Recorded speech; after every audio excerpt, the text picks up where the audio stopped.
I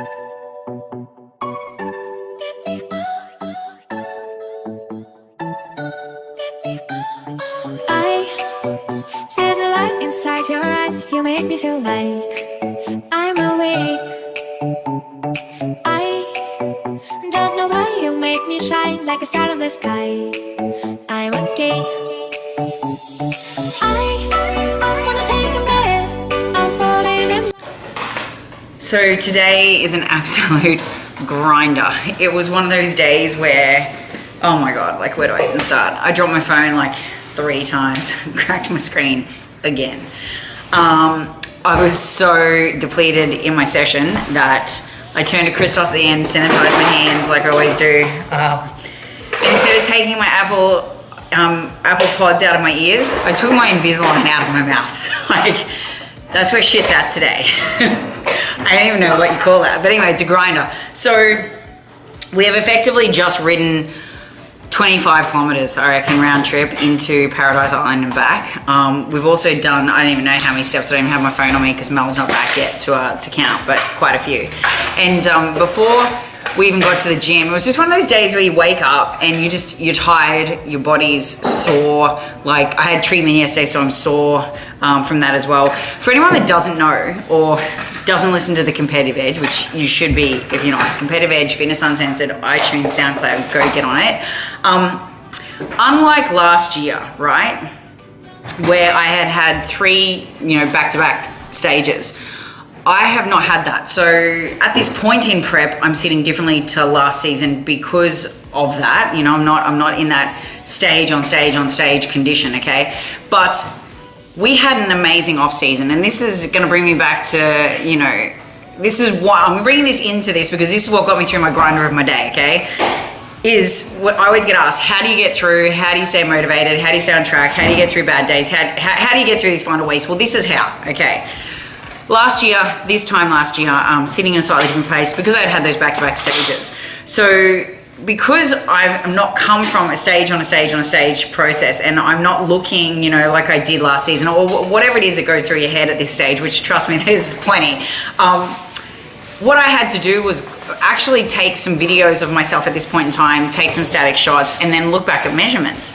So no, I didn't have back-to-back stages. So I'm not looking, at stage photos, and I don't have all this content that I had like I did have last year and yada yada. What I did have though was this amazing off season. Now, I'm really big on this, and I talk about it all the time, about how you should be a continual evolution and a work in progress. There should be flexibility in your off season. You should enjoy your off season. You should have different sorts of performance-based goals, maybe not just all aesthetic, but you still have purpose to what you're doing, right? So I had this amazing off season, and I grew. And I actually grew like weed. I was in surplus. I had, great sessions, big lifts. I was doing all this cool, fun stuff. Thank freaking God I did. Because for anyone that hasn't followed my journey, at 17 weeks out from this World Championship and my defending title, on a plane flight home, given my broken back 3 years ago, any kind of long haul travel, I significantly contract. I get really tight. I have immobility, just everything goes sideways for me in long hauls, right? So anyway, we're in LA. We go to all the major pro-ams overseas, and coming back, Kayla, you monkey, she got me sick, and I had this severe bronchitis, and on the plane flight back, seized up, coughed, and blew out my disc.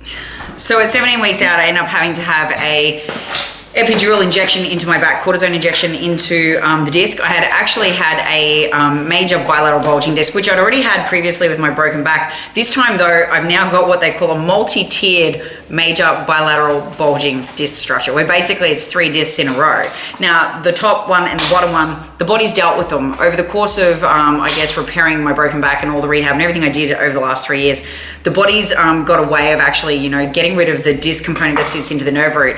This one in the middle, thanks Kayla, cheers babe, that came straight out into the nerve root, has been sticking into the nerve root quite literally since 17 weeks out. So from 17 weeks out until the day before I flew out for Dallas, so technically 11 weeks, I had 3 epidural cortisone injections into the nerve root, into the disc, and then back into the nerve root again, to enable me to be able to rehab my way through to still get to stage. Now, the body's gonna do what it does with it. It'll be like the other 2 discs, and it'll eventually be not a problem to me, so that's fine. I'm working through it, I'm doing my rehab and everything else. But the fact of the matter was that for 11 weeks, I couldn't lift properly yet again. So we went with this morning in the grinding morning, where it's one of those ones where you've got to draw back, and you've got to look at progress, and you've got to celebrate how far you've come and the milestones, right? And you've got to remind yourself the progress you've made, and all of those things that actually help keep you motivated on a day where you otherwise, it's waned, it's gone, there's nothing left, like you could quit. But you've got to look back and be able to analyze things. So for me, being able to draw back, and what we did was we looked at the measurements, because I couldn't look at, stage on stage photos and all those kind of things, because I haven't been doing that in this past season.